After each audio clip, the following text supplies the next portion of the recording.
nimeokoka, Kristo ni mwokozi wa maisha yangu. Mshukuru sana kwa mambo yote. Bwana asifiwe. Naomba tuketi chini.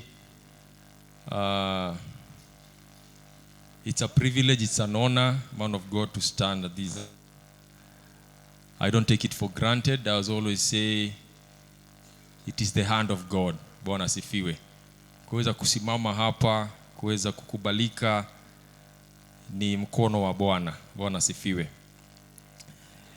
Kabla niweze kuwaletea neno, sema I have a testimony kama Mungu vile alivyonitendea wiki hii ambayo imepita. Wale tulikuwa nao kwa fellowship niweza kuwapatia. It's good also to encourage you. Praise the Lord. Ati ni vyema kukaa katika Bwana. Bwana asifiwe. So last week I didn't see kuwa nanyi on Wednesday. I really missed the service. Si kawaida yangu kuweza kumiss. Bwana asifiwe. Mimi huona feel ya kwamba nikimiss event moja ya kanisa inaniumiza sana rohoni. Ya kwamba there's a part of me that I've left. Bwana asifiwe. So tuliweza kwenda kule Maimahio mchana ya Wednesday na tukaweza fika. Nilikuwa nimeendea mchanga na lori. Na tulienda vizuri. Nilienda kuchukua kijana fulani hapa, tukaenda na yeye kwa tumeendea mchanga huko. Ni siku ya kwanza ndio tulikuwa tumeelekea. Lakini vile nilikuwa nimeomba hapa nikasema Mungu tupatie safari njema ili tuweze kurudi pia tuweze kushukuru. So vile tulifika kule nikaweza kupata mzigo na ikawekelewa kwa lori. Kirudi ikiteremka kwa mlima fulani hapo nikasikia sauti imelia ta. Na ni sauti kubwa sana, nikashangaa nini hiyo. Na tulikuwa kwa mlima. Na nikaweza control gari, tukateremka kidogo, tukafika mahali tambarare. Gari unaweka gia unasikia haiendi. So kusimama nikashuka kuangalia, nikapata kwamba pale propeller stand moja imeshikiliwa na stand moja peke yake. Ilinishangaza sana. Sababu stand kwa nini gari iko na stand moja? Stand zinafaa zikuwe 4, gari iko na stand moja, na hiyo ndio ilimeshikilia gari. So kumaanisha nimetoka Nairobi, nimefika Maimahio na nikurudi na stand moja na ndio imetoka. Bwana asifiwe. Hiyo jambo lilinishangaza sana. Ya kwamba there is nothing that had been, sijaweza kuna kitu imeweza kufanyika. Propeller ilikuwa pale kwa propeller yenyewe haijashika chini sana na niko kwa mlima. Bwana asifiwe. Na tuliweza kusaidika hapo. Lori lingine iliweza kuja, tukaweza kupata stand. Kwa muujiza tu, sikujua kwamba, nilifikiria nikasema labda kuna stand nilikuwa nimeona pale kwa gari na labda hiyo stand inaweza kuwa ya pale. Na nilivyoichukua nikaona imeingia, nikaona wow, this is the one. Na ni stand tu moja peke yake. Tukaiweka na tukaifunga na nikapanda nao mlima nikitrust na Mungu. Na kwanza nikasema a small prayer, oh Lord, nifikishe Maimahio hapo kwa town ili tuweze kununua hizo zingine tuweze kufikisha. That by the grace of God iliweza kupanda mlima ikanifikisha Maimahio. Na kufika pale, the mechanic, kwa sababu niliweza kununua pale, mechanic akauliza, mmefika hapa na stand moja? Wewe ule Mungu naye muabudu, stay on course. Bwana asifiwe. Kwa sababu kila wakati nikiambia mtu hiyo story, nikiambia Mungu nikiambia mtu that experience ya kwamba umeweza kuja na only one stand, because I cannot explain what really happened. Bwana asifiwe. Let us stay on course with God. Bwana asifiwe. So I was saying I really missed the service. Kuna sababu. Bwana asifiwe. You need to become restless in God. Bwana asifiwe. That is the topic of the day. Genesis chapter 27 verse 40. Genesis 27 verse 40. And I'll read in the NIV version.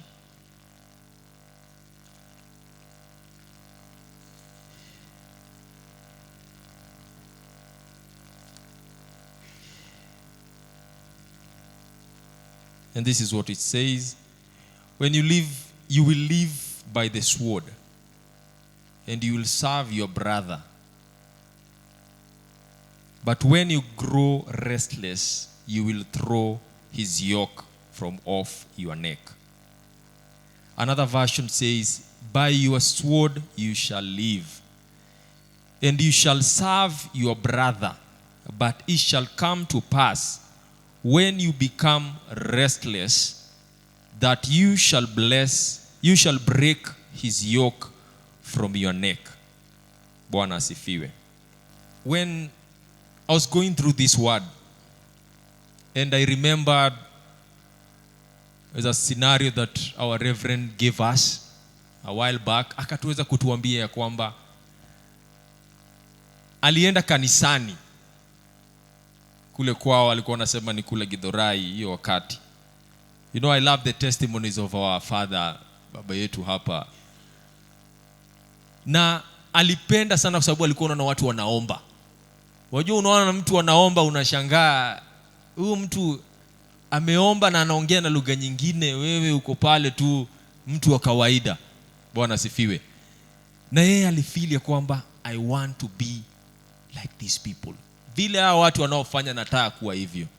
Bwana asifiwe. Na alijaribu yake yote. He tried na baadaye anasema kwamba alifika nyumbani makawaida na akasikia sauti, akasikia huko mavitu huko hivyo vile huwa anatuambia, akasikia vingine imekuja, na akasikia kwamba ameingiwa na Roho Mtakatifu. Bwana sifiwe. Na akaanza kuongea na lugha. Praise the Lord. Na alituambia kwamba alijipata chini ya kitanda, mom pia akampata huko, wote pamoja wakaendelea for more than 3 hours. Praise the Lord. That is what we need to have. Bwana sifiwe. That you have that passion. Ya kwamba kuna kitu ambacho una miss. Praise the Lord. There is something that you are missing. Yani hutaki kuwa mtu wa kawaida. Hutaki kuwa mtu just a normal person. That even in that comfort that you are in, you don't want to be that a normal person. Bwana sifiwe. And when I was looking at this word, Esau, this is the blessing that Isaac was giving to Esau. We see Esau, unajua vile story Jacob aliweza hii ni mara ya pili Jacob aliweza kumdanganya. Ya kwanza alimpatia the red soup, akamuuzia the birthright, akamwambia kwa sababu mimi naenda kukufa. Na sijui alikuwa mzee aje, sababu hapo mbele unasema ya kwamba kwa sababu naenda kukufa, wacha nikupatie my birthright. So aliona kwamba ni kitu si cha maana, but Jacob saw something. Hii ni kitu cha maana sana. Hata ingawa Jacob alikuwa abarikiwe, aliona ya kwamba this birthright ni kitu ya maana sana. Bwana sifiwe. Na kitu ya pili aliona ya kwamba baraka za baba yangu ni kitu cha maana sana. Bwana sifiwe. So they were able to connive their way. And you know the story of how aliweza kupoteza pia baraka zake.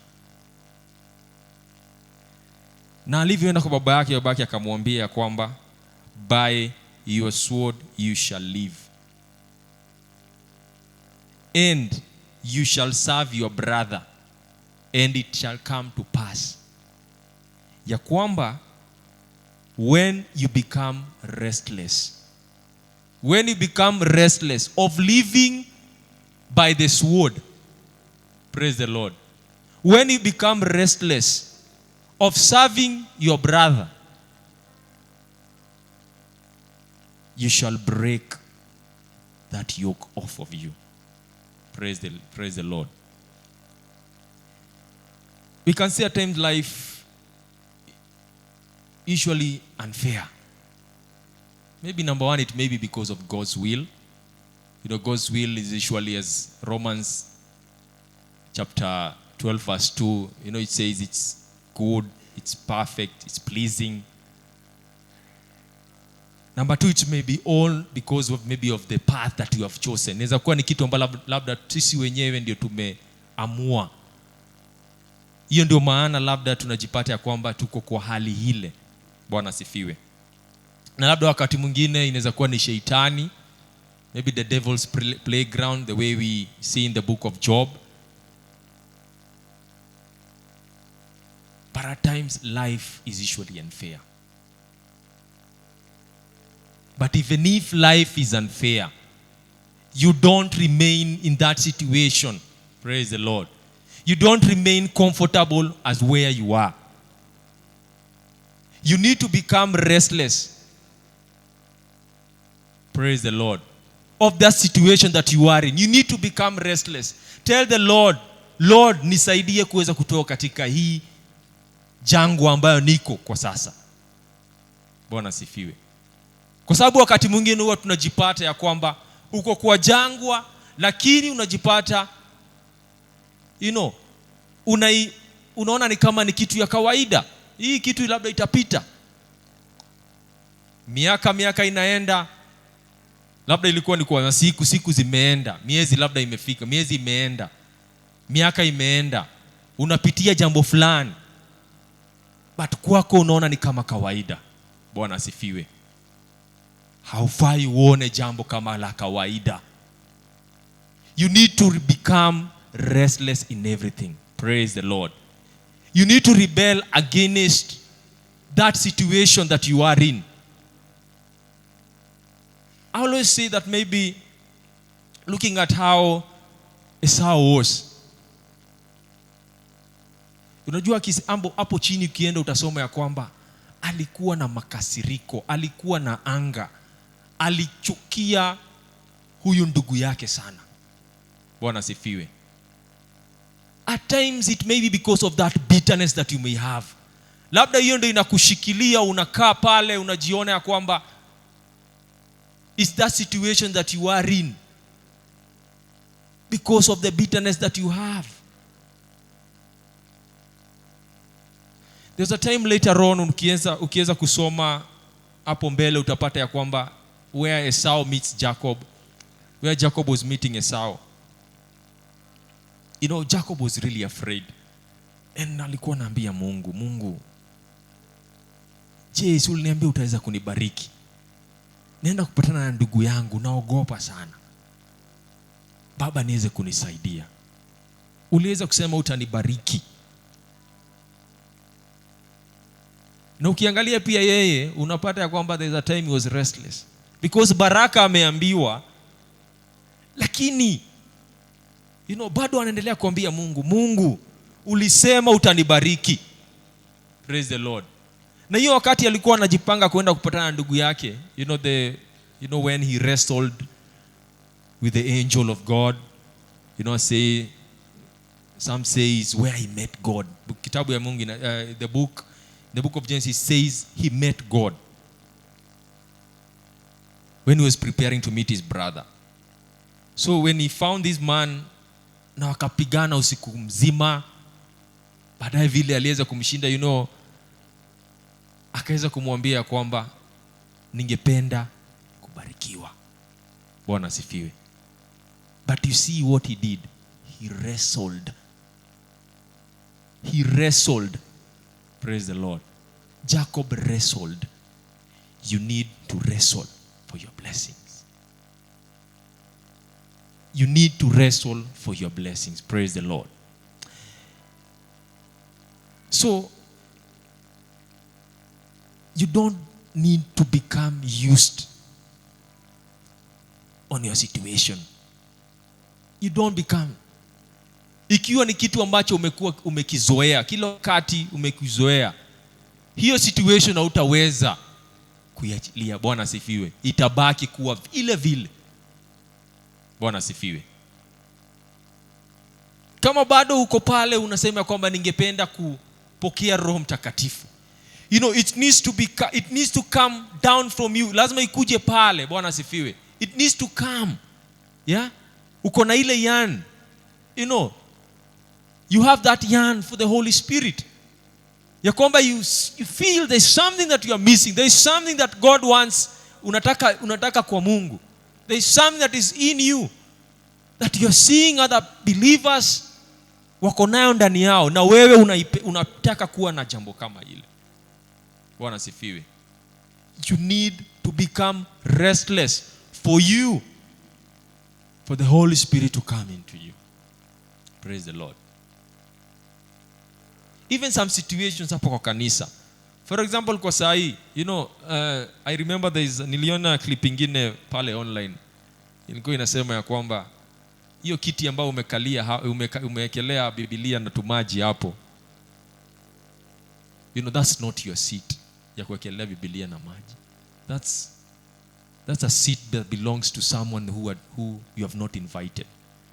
Bwana sifiwe.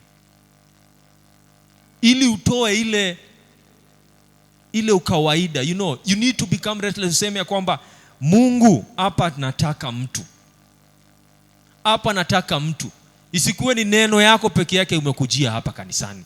Kunao wengi kule. And that's why unasikia Kristo alikuwa na kule bungine alisema ya kwamba endeni, si mkae hapa. Bwana sifiwe. So ametuwekea ile spirit ya kuweza kumletea wengi zaidi kanisani. Wengi zaidi to his kingdom.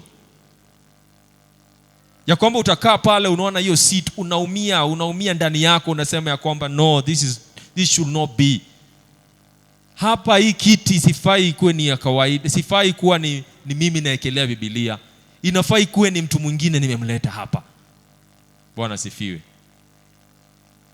Ya kwamba utakaa hivi uone ya kwamba there's something that needs to be done. Kuna kitu unaona there's a gap somewhere in the church. You need to have that zeal as our reverend told us the other day. You have the knowledge, but what we are missing is the zeal. Tukizileta zote pamoja, the knowledge and the zeal will be going far kabisa. Bwana sifiwe. And that zeal, for us to have that zeal, we need to be restless. Bwana sifiwe. Ya kwamba utai kuona ukawaida hapa. Ya kwamba kwaya ukiimba hapa utai kuona wa kawaida. Bwana sifiwe. That you need that. Kuna kitu inakuumiza. Kuna kitu inakuumiza ndani. Hapana, si hivyo. This is not how we should be doing it for God. Praise the Lord. So in everywhere we are, kama ni kwa maushirika zetu, ya kwamba kuna ndugu nimekosa kuona for some few months, for some few Sundays, uko na ule mzigo ndani yako, unasikia kitu kinachechemka ndani yako, ya kwamba ndugu huyu ako wapi? Bwana sifiwe. Wacha niende kumtafuta. Because that is when we shall break the yoke and bring blessing into the church of God, into our own lives. Bwana sifiwe. Even in every other way, there are some situations that unaona ya kwamba this situation that we are going through haifai kuwe hivi. Mimi nitafanya nini? Bwana sifiwe. Mimi nitafanya nini?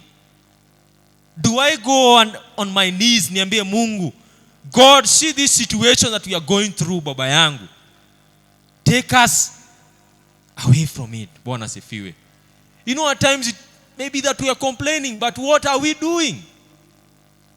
What are we doing? Maybe kwako unasikia unaweza kuwa uko comfortable. That challenge that you are going through, that problem that you are going through,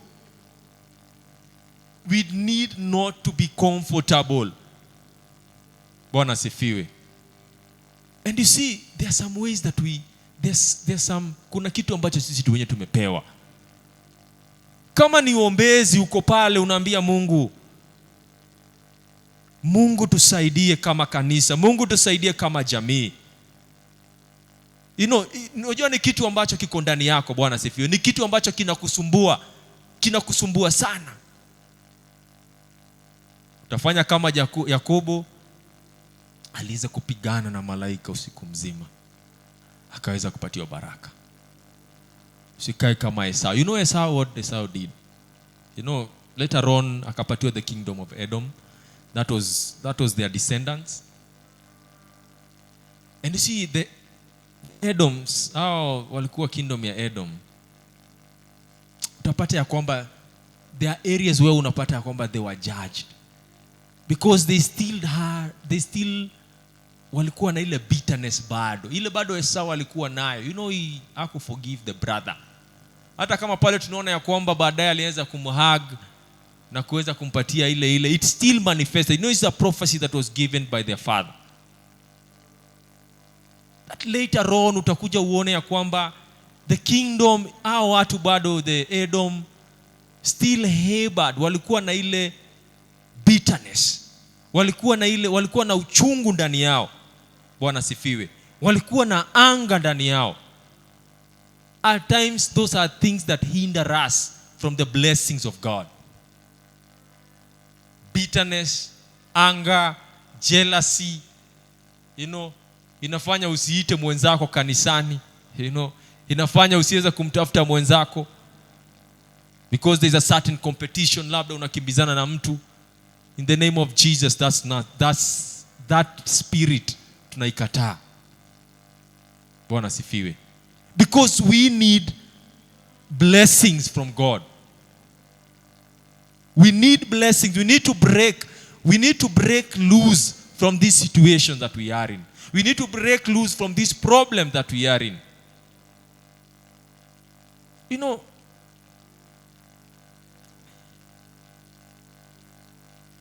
I remember there is that time the apostle came here. Unajua bado unaifeel tu apostle amekuja amesema ya kwamba anaona kanisa kubwa lakini there is still darkness in there. Still darkness all over.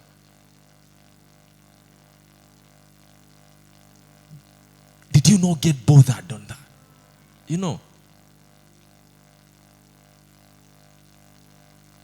Maombi ikaitwa. Did you not pray? Were you involved in that? Bwana sifiwe.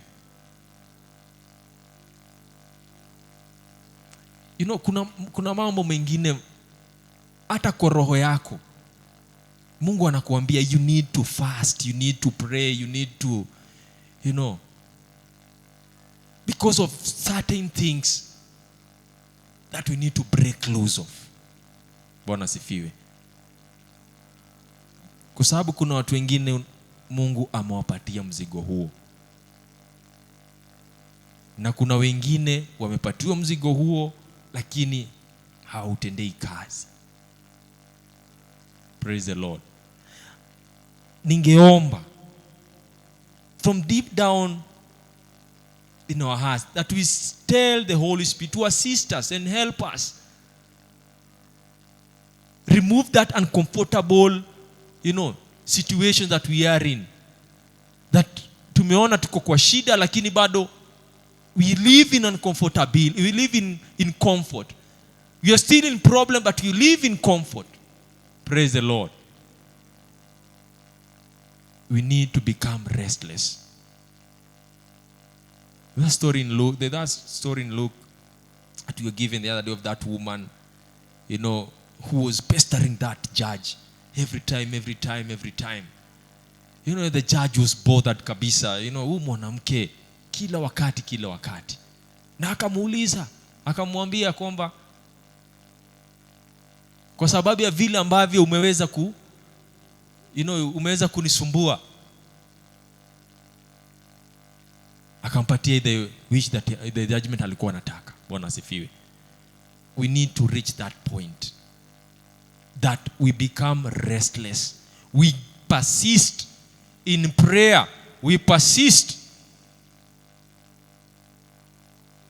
in everything, in seeking God, so that the situations that we are in, the problems that we are in, ziweze kutoka. Bwana asifiwe. That kama viongozi unataka kuwa mstari wa mbele, Bwana asifiwe. Kanisa inapungukiwa upande fulani, unataka kuwa mstari wa mbele, utaki kuwa mstari wa nyuma. Useme ya kwamba si ni viongozi walifanya hivyo, Bwana asifiwe. Ya kwamba uko mstari wa mbele kusema ya kwamba we are going through this and this is the solutions that we are offering, so that hapa ambapo tunafinyika tunaenda kusaidia. Bwana asifiwe. I'm praying for you my brother, for you my sister. We remove that comfortable zone that we are in. Tuseme ya kwamba leo hii nimekataa kuona ya kwamba mambo ya kawaida, nataka kuelekea kwa mambo ambayo ni ya kiungu. Bwana asifiwe. Praise the Lord.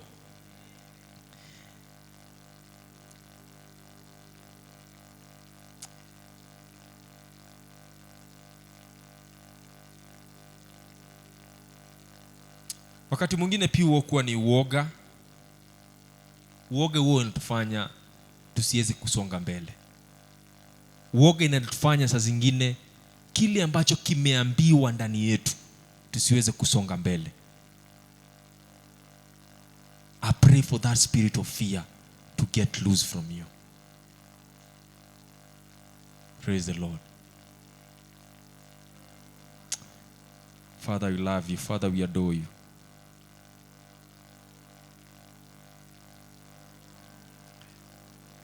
You know, at times, hata inaweza kuwa ni wakati wa maombi, wakati mwingine you don't feel like going to prayer, you don't feel like doing anything.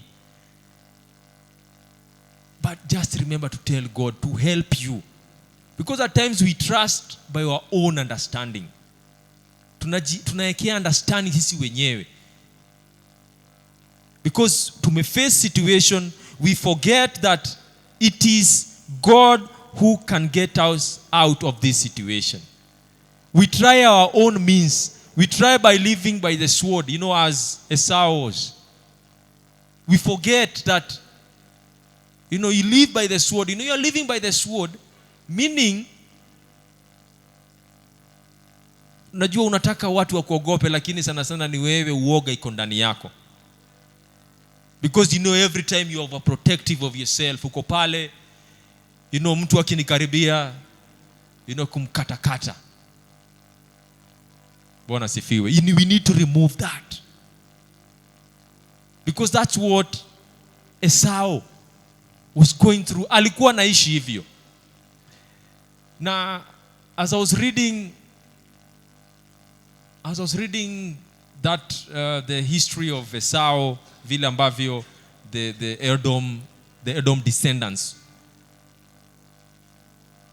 kakumbusha kwamba those people were the same people from the lineage ikipatikana King Herod, huyu ambaye alisema ya kwamba watoto wale wa kwanza katika nchi ya Yahudi waweze kuuliwa.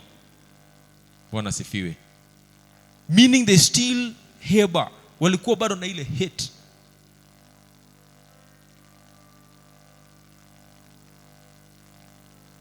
We need to bring love.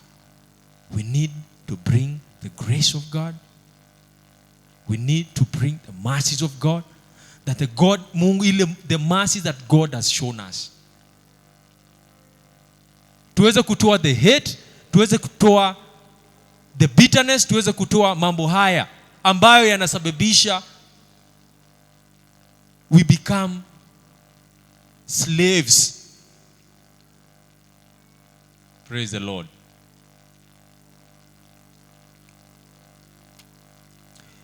Moses, the book of Exodus, Moses akiwa kule Egypt, he became restless. Bwana sifiwe.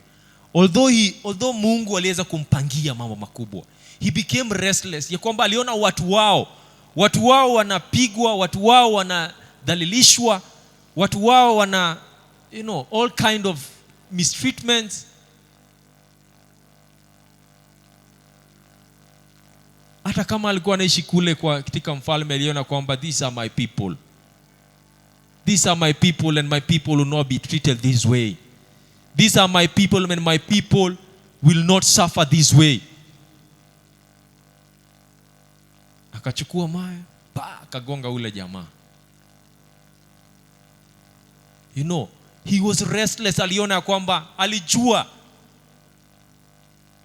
Na baadaye unaona pata ya kwamba alienda kuweza kutengenezeka kule jangwani. Although it was not a good mean vile aliweza kupitia. Kuweza kuua yule Egyptian, yule Misri.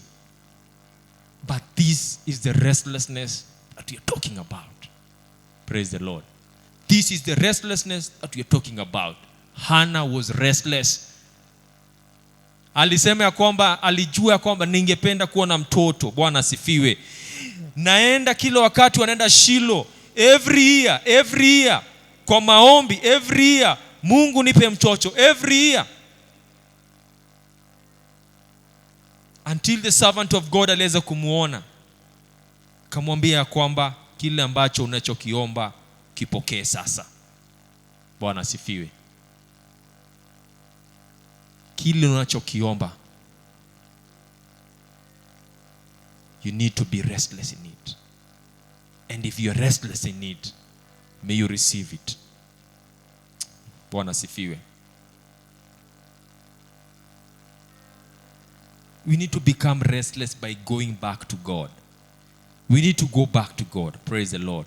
We need to trust in Him. We need to remove every other struggle and say it is Him only. Bwana asifiwe. Maisha ya kawaida tunaukataa in the name of Jesus.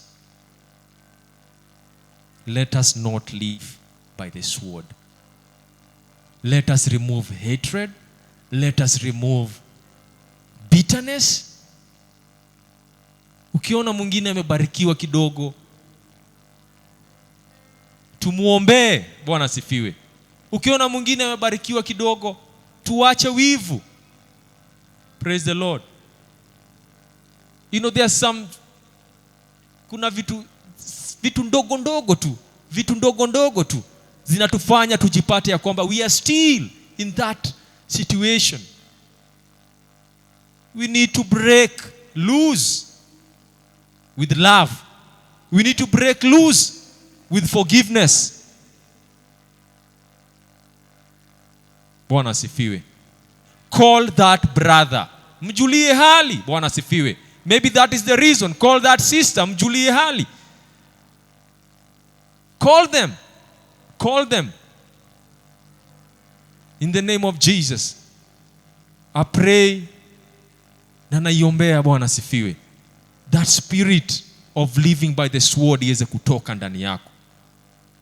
That spirit of hatred, that spirit of bitterness, let us tell God to help us. Na aweze kutuwekea upendo katika kanisa letu, katika maisha yetu. Praise the Lord.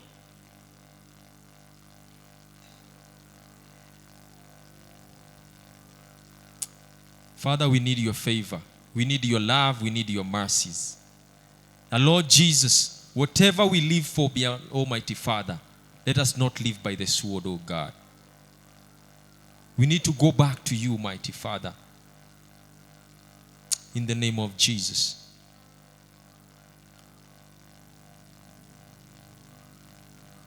Even in this community, mi huenda pale hata kama huwa wakuji hapa, but I know one day hao vijana watakuja hapa. Every time naenda pale nawaambia vijana, because that's the burden that is iko ndani kabisa. Naenda pale unawaambia, leo si tuendeni kanisani. Leo si you never know what is being built ndani yao. Pole pole. You never know. Because I know one day hapa hii community, we will change this community for the better. Bwana sifiwe. Because if we still have that burden into us, that God told us, that Jesus told us to go and make the disciples and bring forth, tuweze kuwaleta hapa. Tuendeni. Bwana sifiwe. Nilikuwa naambia mwingine, hata kama unachana, vivyo ulivyo Mungu ataweza kukuambia na utakuja kuitemea hapa. Bwana sifiwe. Hiyo unachana saa hii, kuja ukiwa hivyo, utakuja kuifanya nini? Kuitemea hapa. Because God changes you. You don't wait God watu uchange ukiwa pale nje. Unajua unakuwa changed hapa. Hapa ndipo unakuwa changed. That's what we should be telling them. That's what we should be telling them. Praise the Lord. Bwana asifiwe. I pray for you, my brother and my sister. When we get restless, there is where our blessing comes from. Bwana asifiwe. When we get restless, na kuambia ndo tutajenga hii kanisa. The vision that has been impacted onto us through our Father, hapa tutajenga. Bwana asifiwe. Hiyo kiti, when you become restless, you'll have a neighbor. Bwana asifiwe. When we become restless, ni nini tutakosa mbele ya Mungu? Bwana asifiwe. Tell God to help us, to remove the restlessness, to give us that restlessness in us.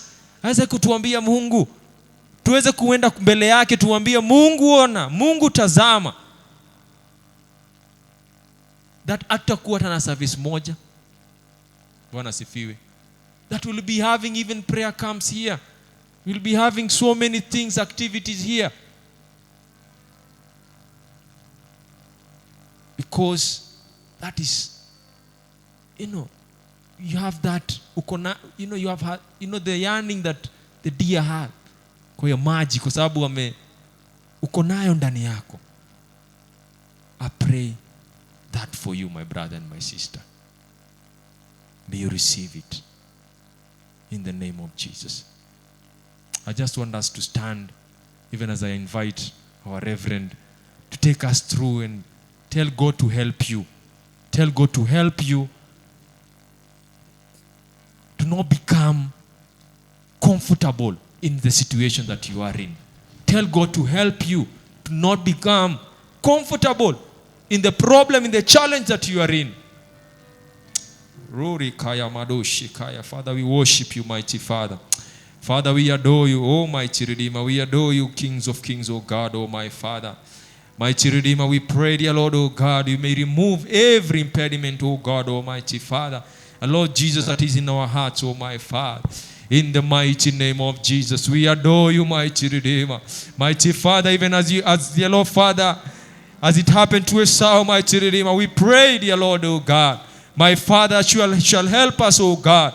My Father, to break loose, oh God, almighty Father, in every situation, in every challenge, oh my Redeemer, in the mighty name of Jesus. Father, we adore you. Mighty Redeemer, we give you the glory, mighty Father. May you help us, oh God, in every situation, almighty Father, to become restless, oh God, oh my Father, to bring people, oh my Father, unto your altar, Kings of Kings, oh God, in the mighty name of Jesus. Father, we adore you, mighty Redeemer. Holy Father, we adore you and we honor you in the mighty name of Jesus. Thank you, mighty Redeemer. Thank you, Kings of Kings, oh God, in the mighty name of Jesus. Father, we adore you and we bless your name, oh God. Just tell the Lord to help you. Glory to God. When you become restless, you'll tell the devil, get out of my life. When you become fed up with the yoke of disturbance, a yoke is meant to hinder you from every movement. A yoke is anything that controls you. A yoke, you're not born with it. Nobody put a yoke on you. No, not God placed a yoke on your life. But some people may put a yoke around your neck. There are some situations that can put a neck, become a control of your life. But there's a day you can say, today enough is enough. I want you to get out of my life. When you become restless, tell that devil that has been holding you back, and tell the devil, get out of my life. Anything that was never placed in my life by God himself, it just came about because because the devil had seen my destiny. He was the firstborn. He should have received the first blessing of God. But it went to somebody else. You are not created number two. You are created number one by God himself. Whatever yoke that came around your life, I declare tonight that the name of Jesus is breaking up tonight in Jesus' name. When you become restless, when you discover that there is something in your life that is not usual, that is not yours, it is not you alone, it is something that controls you, something that hinders you from having a burden to serve the Lord. Yes, the service of the Lord is the first thing that we need to come up with in our lives in the name of Jesus. But something else came up and and the devil came and put a yoke in your life. You have no burden to serve the Lord. When you remain in that situation for a long time, tonight is a day to tell the devil, get out of my life. And this is not where God desired me to be in life. God has a purpose for my life, and not the way I feel, not the way I see things. God has a purpose for your life. And anything that stops you from being what God created for, it should get out of your life in the name of Jesus. Anything that was said about your life that is no longer you, it controls your life from being what God created you for. Just tell the devil, out of your life, I'm restless tonight. You're not part of my life. You're not part of my ministry. You're not part of what God created in my life. Tonight, in the name of Jesus, is a day to reckon.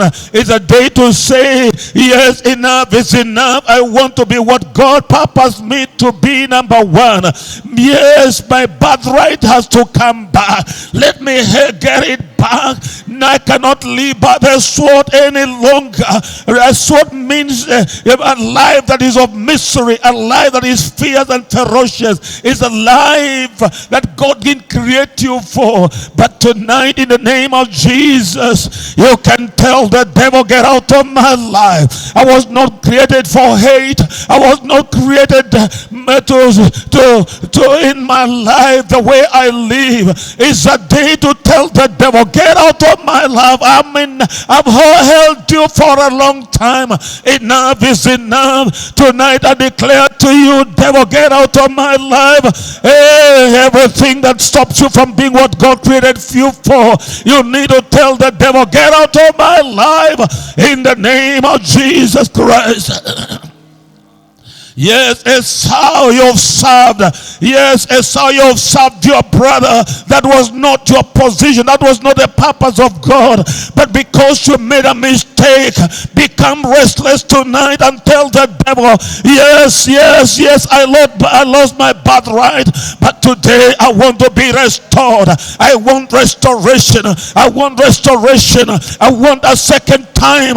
I need it in my life in the name of Jesus. You can stop the devil that has been holding you for many years, the devil that has been controlling your finances, the devil that has created a misery over your life. We declare tonight in the name of Jesus, I was not created to be a loser.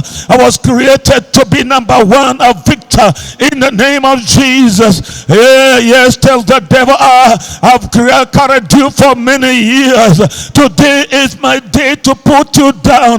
Today is a day to reckon that I'm tired of you, devil. I am tired of you, yoke. Yeah, yoke that has been controlling your life. That was not the way that God created you for. Yes, Esau was created number one, the firstborn, but the birthright was taken by the second. But today is a day of restoration. You tell the devil, it is a miracle tonight. I need a reconciliation with God. I need a restoration with God. I want to take my position.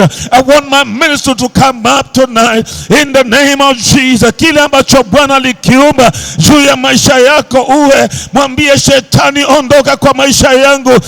Nimekubeba miaka mingi. Leo ndiyo siku ya muujiza wangu wa kukataa mambo ambayo niliwekelewa na watu, mambo ambayo yaliwekwa juu ya maisha yangu na watu, na katika hali ambayo nimekubeba, na kuambia na kuamuru leo ya kwamba nimetosheka na kukaa katika hali hii.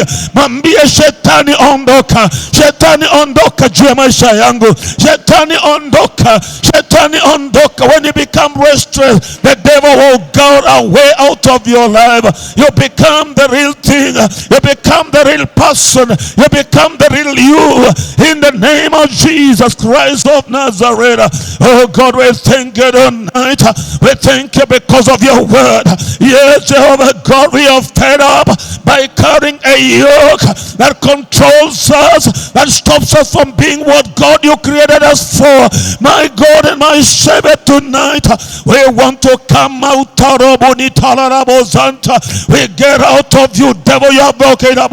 We pull you down tonight in the name of our God, in the name of Jesus. Oh God, oh, we thank you, Holy Father. We thank you. The devil is a liar. The devil is a liar. The devil has been cheating your life.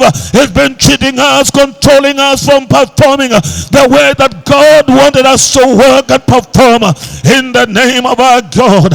Oh Father, we thank you. We thank you for revelation. We thank you for our positions, oh God. Yes, oh Lord, we say enough is enough. In the name of our God. Father, we thank you. Father, we bless you. In the name of our God. Yes, oh Lord, I break the yoke. The Spirit of the Lord God breaks every yoke of our lives. The Spirit of the Lord will break every yoke of our lives. And tonight, in the name of Jesus, oh God, we thank you, we thank you, we thank you, because walls are falling down. Yokes are getting out of our lives. We shall remain the same thing that God you created us for, in the name of Jesus. And thank you, Holy Father. We thank you because of the grace even to listen to your word, oh God. Almighty Father,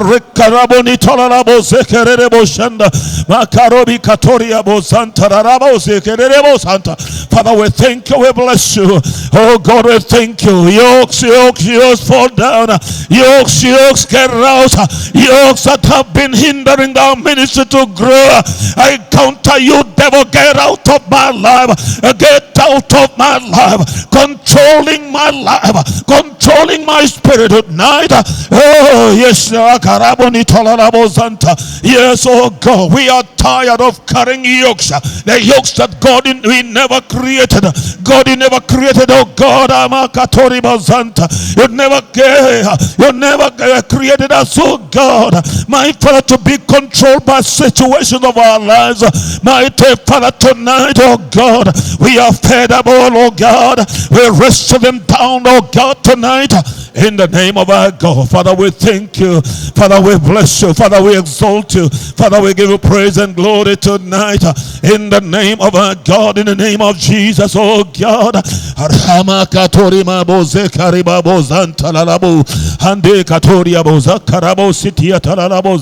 Father, we bless you. Father, we exalt you in Jesus' name. Amen. Amen. It's wonderful to listen to the word of God come to us so powerfully. Bwana sana. You know, yokes are placed by people. Amen. You're not created with a yoke, but there are people who place a yoke in your life. Bwana sana.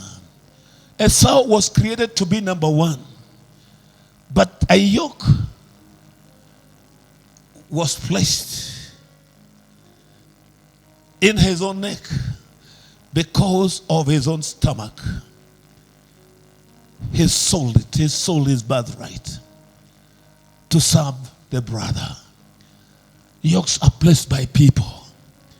I want to declare tonight that today is a day that we are telling the devil to get out of our lives, and that God may place us in us a burden to serve the Lord. God did not call us to come and be comfortable in our seats. He called us to come and serve the Lord. God will never come from heaven and come and do the things that we are meant to come and do. He told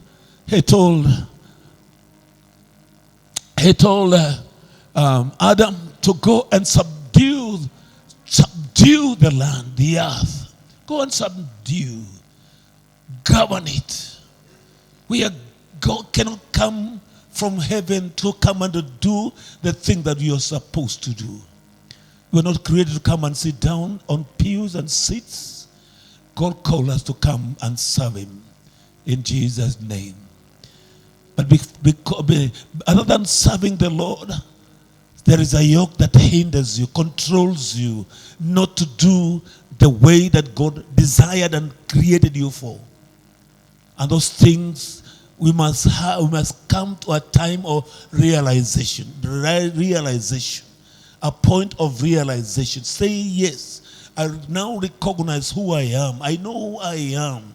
I'm not created the way that I do things. I need to say, enough is enough. Enough is enough. I want to serve the Lord. As for me and my house, we shall serve the Lord. And nothing less than to serve the Lord. Amen. Bwana asifiwe sana.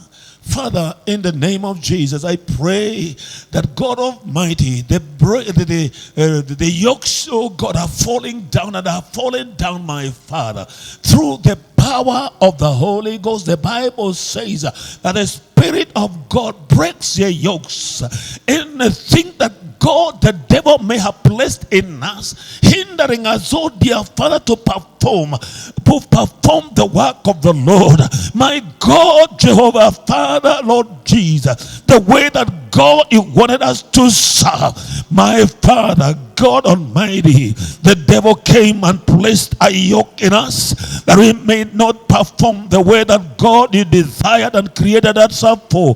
Mighty Father, tonight I declare those yokes falling down, my Lord, tonight in the name of Jesus. My God and my Savior, we are tired of sitting down when the world, oh God, is calling us to come and serve them. As Paul got a dream, oh God, for the church of Macedonia, poor people calling him to come and serve them.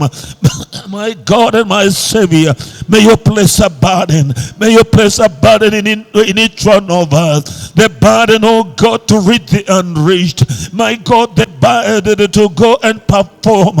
Mighty Savior, God Almighty, the people and the community around us. Let us take the word of the Lord, the good news that breaks, oh God, Jehovah Father, the pattern of our lives. My God and God, my Father, we thank you. Use us, oh God, for this noble cause, that my Father, God, will bless us so here in Mathare with the nurses to warm them, oh God, but to come and serve. May you place a burden in us, in each one of us, oh God, the burden to reach the unreached, the burden, oh God, for the sinner to come into the kingdom of God.